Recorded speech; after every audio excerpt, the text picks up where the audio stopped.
So today I'll explain you the formation of the Sahara Desert, that how Sahara Desert came into existence and what were the ill effects of the man's activity on it.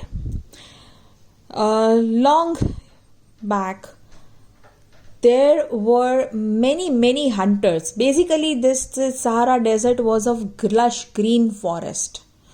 So how it turned into the desert? Well, there were many hunters. So they used to hunt lions, and while hunting they didn't realize that what if the population of the lion is over?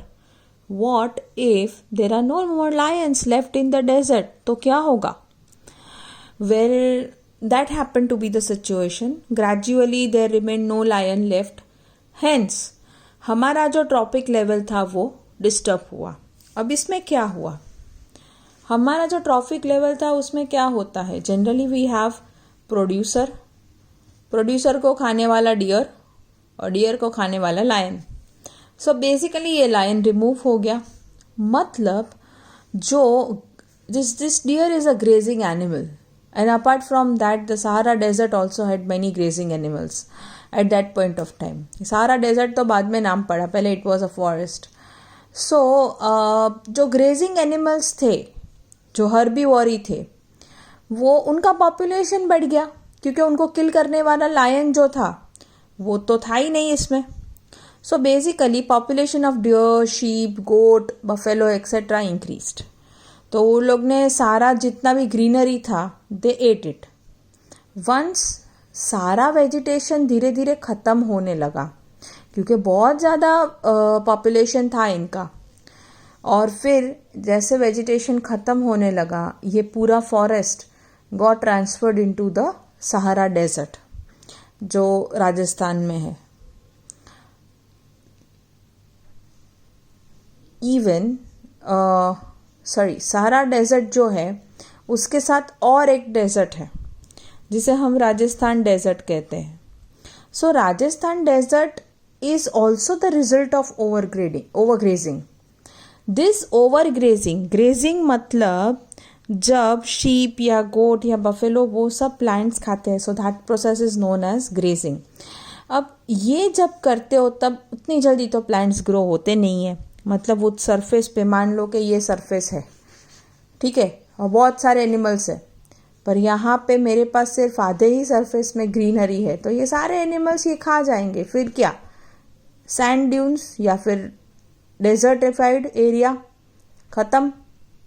So basically ऐसे ही दो desert rise हुए थे जिसे Sahara desert और Rajasthan desert कहते हैं.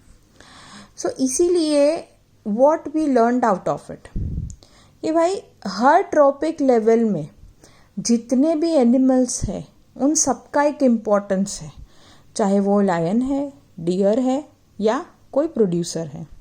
जैसे मान लो कि लायन को हम रिमूव कर देते हैं तो क्या हुआ?